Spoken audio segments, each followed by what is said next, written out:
Mike, the man is dead. Yes, I know. I was there when he was killed in the Dominican Republic. But Alan wasn't suggesting that it was Roger Thorpe. He was suggesting that somebody, perhaps closely associated with Roger Thorpe, that was carrying some vendetta against Alan. Well, the Bureau has a full record of Thorpe's activities before his death. I'll have them send it on to me. I'll look through it and see if I can associate any names with him. At this point, we can't overlook any possibilities. Meantime, I do want you to go over in your mind, though, very carefully, those last moments with Goff. I will. I don't think it'll do any good, but I'll try. Thanks. I'll talk to you later. Have you heard anything more about Quentin McCord? Well, they sent me some additional information last night on him, but nothing in it to link him either with Goff or Alan. I did find out, though, he lived a very curious life. Oh, yeah? How's that? Well, for one thing, he's moved almost continually for the last 6 years. Well, that could be associated with his work, couldn't it? Possibly, but he's lived in almost every country in Europe, always in a secluded area and always far from any town. For example, I remember an old monastery somewhere outside of Florence, an old castle in the Bavarian Alps, and a Swiss chalet somewhere in the mountains of Switzerland. Well, sounds like he likes his privacy. Also sounds like someone who's trying to avoid contact with people and just maybe somebody who's trying to hide something. Anyway, I'll talk to you later. Yeah. Bye-bye. Bye.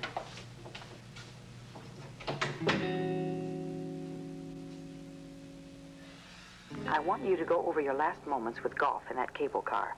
Maybe something he said or did can help us.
He did say something before he fell.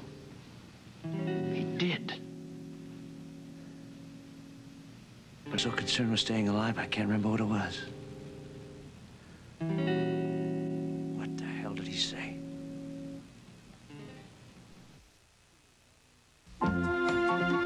We'll continue with part 2 of Guiding Light in a moment.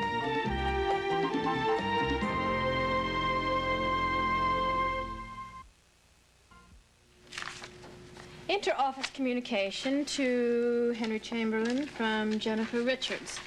Report on the progress of the Madrid office personnel. How humorous. Wish I had time to read it. Would probably make me laugh. On the contrary, I've already looked it over, Vanessa. And Mrs. Richards has done a remarkable job in a very short period of time. She's left everything in the Madrid office in very good shape for Mr. Evans to take over and prepare them for the oil strike when it happens. Don't you mean if it happens? I tell you, it is positively immoral, the amount of money that we have spent on that Lewis offshore drilling project. Now, if I were president of But this you're company, not, we would do Vanessa. things And instead of running down the association between Lewis Oil and Spaulding Enterprises at every opportunity, I think that you do well to work toward its success, which is what we're all doing. Good afternoon, ladies. Hello, Josh. Amanda around somewhere? We were just talking about you. Oh? Yes, how did your conversation with Helena Manzini go? Vanessa, what the hell are you talking about now? Well, I assume your office has the same kind of telephone equipment that mine does, so I was very surprised when I went down to the basement pharmacy to get a little cup of coffee, and who should I see all huddled up in the payphone but you? So naturally, I put two and two together and assumed you were talking to Helena Manzini. I think you're seeing things, Vanessa. Maybe it's a result of getting up so early this morning so you could have breakfast with Tony. No. As a matter of fact, I've seen you in that payphone several times before, and I've always assumed that there was a very attractive conquest on the other end. I guess I should be flattered that you keep such close track of my telephone conversations, Vanessa, but unlike you, when I have a long-distance call to make that has nothing to do with Spaulding Enterprises, I make it from a phone booth, so it doesn't get charged to the company's account. Oh, really, Josh? Now, that's absolutely untrue. Anybody knows that you could just reverse the charges. Pardon me for interrupting this, but I have some very intricate figures to go over here, so if you two want to continue this discussion, I would be grateful if you do it someplace else. Oh, hello. Oh, hello, Daddy. Where have you been? Well, darling, not that it's any of your business, but I have been to B. Reardon's. She gave me a delicious luncheon. And incidentally told me about your unexpected visit this morning. Well, I told you I had a wonderful time. Henry, have you seen Amanda today at all? No, I haven't. Sorry. I think she out for a late lunch, and then she had some things to do for a dinner party tomorrow night afterwards. Oh? Is this a welcome home party for Jennifer? I understand she's been ordered back from Madrid. Darling, she has not been ordered back. She finished her assignment very efficiently, and now Mark is taking over. But she won't be here in time for that. No, this is a party that Amanda's giving for Kelly and Morgan and Alan and Hope and a few other friends. Sounds like a crashing bore to me. Well, I'll be in my office if anybody needs me. And Josh, I'll see you later at karate class. Yes, you will, Vanessa. I'd offer you a ride, but I have to pick up Helena Manzini along the way. Henry, I'd like to talk to you a little later if you have time. Oh, certainly, anytime. Thank you. Do you know if any calls have come from me while I was out? None that I know of, Henry. Tell me something. When you were at the Reardon house earlier, did you find out anything about that trip that Quentin McCord made to London? Well, Nola's staying with her mother for a few days, and I tried to get her to tell me what she would without arousing her suspicions, but all she would say was that McCord flew to London suddenly because a friend and associate of his had been murdered. Now, I think it has something to do with his archaeological work, but Nola wouldn't say what the work was or what McCord was up to. Why, the more I hear about Quentin McCord and his activities, the stranger this all seems. Merci beaucoup, monsieur. Je vous en prie, madame. Is there any city in the world that you're not familiar with? Very few. You know, as I told you, I've never had any real roots in my life. My parents were very elderly. I was born, and my father, I have very little memory of him at all. Now, after he died, my mother became ill, quite seriously, and it got progressively worse. So by the time I got out of college, she was already in a nursing home, and I had no real home to go to. So I decided to come here to Europe, and I have spent a good deal of my adult life living here and working for American companies with foreign offices. It's a shame you didn't get to know your father better. It's such an important relationship. My memory of my father is very dim. Do you see your mother often? Oh, yes. I try to see her every time I get to New York and for various holidays, but in her condition, she doesn't always know I'm there or even who I am. It's very sad. Well, I don't want to talk about sad things. My mother would be very happy to know that I finally found someone to wear her locket. And she would be very disappointed to know that once I'd given it to her, you decided not to wear it. No, I tried to explain that. I know. It's just that I love seeing you wear that locket. It was foolish of me to take it off. It was, I don't know, going home and getting back to reality.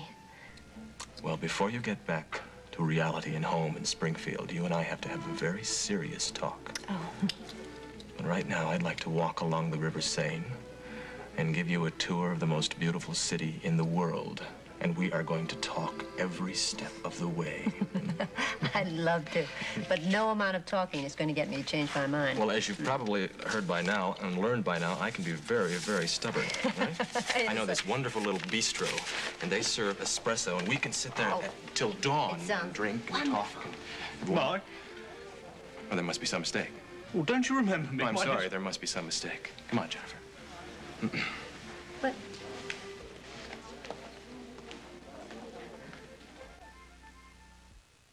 well, I think I've done just about enough work for today. But Grandma and I got an awful lot of stuff, and you're going to have to go through and look through the things that you might find important. Oh, come on. Listen, why don't we go over to Uncle Ed's and have a swim now? Now, that's a wonderful idea.